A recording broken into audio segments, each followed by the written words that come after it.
READ read অসমীয়াত read এই শব্দটোৰ অৰ্থ হ'ব পঢ়া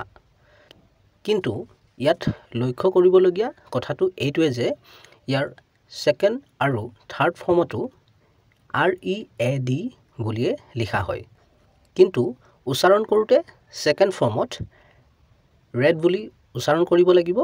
আৰু থাৰ্ড ফৰ্মটো read বুলিয়ে উচ্চাৰণ কৰিব লাগিব অহা এই বাক্যবোৰৰ সহায়ত আৰু বেছি ভালকৈ বুজি লওঁ What newspaper do you read? তুমি কোনখন বাতৰি কাকত পঢ়া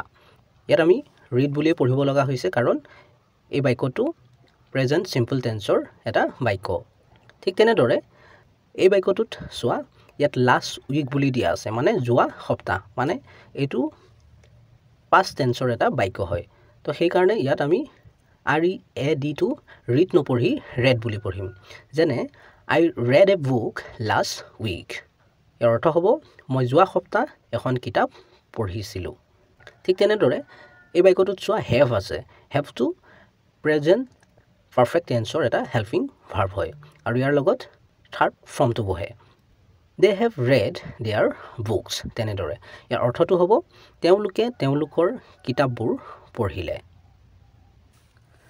চেনেলটো সাবস্ক্ৰাইব কৰি ল'বা কাৰণ